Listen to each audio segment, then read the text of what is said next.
Hola a todos. Hoy vamos a meternos de lleno en el Evangelio de Marcos. Si alguna vez han buscado el relato más, digamos, directo y lleno de acción sobre la vida de Jesús, bueno, es este, sin rodeos. Pero, a ver, ¿de dónde viene ese apodo, el Evangelio de Acción? ¿Qué tiene de especial para que se sienta tan rápido, tan dinámico? La clave, como vamos a ver, está en cómo está escrito y para qué. Ok, vamos a desglosarlo. Marcos no pierde el tiempo, para nada. El foco está puesto en lo que Jesús hace, no tanto en lo que dice. Fíjense que usa palabras como inmediatamente o enseguida por todos lados. Y esto no es un accidente, ¿eh? Piensen en la audiencia. Romanos, gente que valoraba la acción, los resultados, y además cristianos que estaban siendo perseguidos. Para ellos, ver a un Mesías así, poderoso, siempre en movimiento, era un mensaje potentísimo de esperanza. Es casi como si estuviéramos viendo los highlights del ministerio de Jesús, con una energía que te engancha desde el principio. Y bueno, para entender de verdad esa urgencia, esa velocidad, tenemos que hacer una pequeña pausa y ver el contexto. O sea, ¿quién escribió esto? ¿Cuándo lo hizo? Y, súper importante, para quiénes lo estaba escribiendo. El autor, según la tradición, es Juan Marcos. Ojo, él no era uno de los 12 apóstoles originales, pero aquí viene lo interesante. Tenía una conexión importantísima. Se dice, desde muy temprano, que Marcos fue el intérprete de Pedro. Y esto es fundamental. ¿Por qué?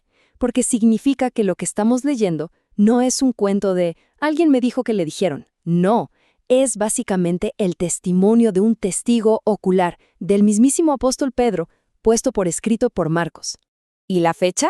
Bueno, todo apunta a que fue escrito por ahí de mediados de los años 60 después de Cristo. Marcos, al parecer, estaba en Roma en ese momento. Y ese no es un dato menor, porque era una época de persecución muy fuerte para los cristianos. Eso explica en parte ese tono tan urgente del libro. Ahora, la audiencia. ¿Para quién escribía Marcos?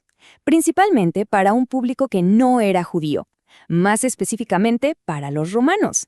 Y créanme, esto lo cambia absolutamente todo. Miren, si lo comparamos con el Evangelio de Mateo, la diferencia es clarísima.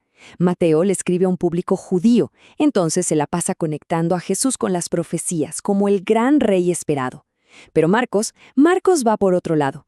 Como su público es romano, hace cosas muy inteligentes. Se salta las genealogías judías, que no les dirían nada, se toma el tiempo de explicar las costumbres judías e incluso usa palabras de latín como legión. ¿Se dan cuenta? Su objetivo no es mostrar a un rey en su trono, sino a un siervo en plena acción. Y justo esa idea, la de Jesús como siervo, es la que nos mete de lleno en el corazón de este evangelio, en su tema principal. A ver, si tuviéramos que resumir el mensaje de Marcos en una frase, sería esta. Jesús es el Hijo de Dios, sí, pero demuestra quién es no con una corona, sino a través del servicio. Es el siervo perfecto, siempre activo, que vino con una misión muy clara. Y hay un versículo que es básicamente la tesis de todo el libro, Marcos 10:45. Es como si todo el Evangelio estuviera construido alrededor de esta idea. Resume a la perfección por qué vino Jesús, según Marcos. La cosa es simple, no vino para que le sirvieran, vino para servir. Ahora bien, una cosa es decirlo y otra, demostrarlo. ¿Cómo prueba Marcos que Jesús tenía esa autoridad divina y que vino a servir? Pues a través de la acción, claro está. Los milagros que vemos en Marcos no son un simple show de «miren lo que puedo hacer». No, para nada. Son la evidencia de su mensaje. Cada milagro es, en el fondo, un acto de servicio. Es una respuesta directa a una necesidad real de la gente. Es ahí donde vemos cómo su poder y su propósito de servir se conectan perfectamente. Y a pesar de ser un evangelio tan corto y que va a 1000 por hora, Marcos se toma el tiempo de registrar nada más y nada menos que 19 milagros. Y lo impresionante es el alcance de ese poder. No es que solo se enfocara en un tipo de problema, para nada. Marcos nos muestra a un Jesús que tiene autoridad sobre las enfermedades, sobre la naturaleza, hasta sobre los demonios y la misma muerte. Es una demostración completa, en toda regla, de quién es Él, y todo a través de sus actos de servicio. Ok, entonces tenemos este retrato de un siervo incansable con un poder absoluto. Pero, ¿y qué? ¿Cuál es el punto de todo esto? Más allá de contarnos una historia, ¿qué mensaje nos deja Marcos a quienes lo leemos hoy? Miren, este libro no se escribió solo para que tuviéramos más información. Su intención es transformar. Es, en realidad, una invitación. Porque después de ver a este siervo todopoderoso en acción, la pregunta que queda flotando en el aire es, bueno, ¿y ahora qué hago yo con esto? Y la respuesta de Marcos es súper directa: discipulado, que no es solo creer, es sobre todo actuar. De hecho, Marcos resume ese camino en 3 pasos.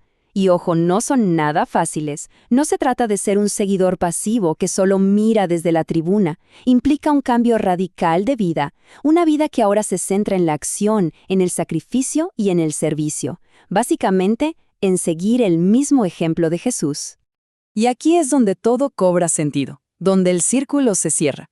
Esa idea central del líder que sirve no era solo para Jesús, se convierte en el modelo a seguir para todos los que vienen después.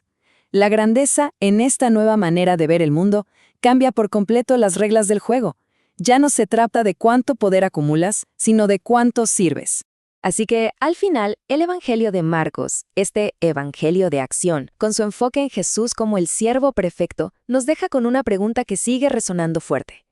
En un mundo como el nuestro, que muchas veces valora el poder y el estatus por encima de todo, ¿cómo se ve en la práctica un liderazgo que se define por el servicio a los demás? Es una idea que, pensándolo bien, es tan radical hoy como lo fue hace 2000 años.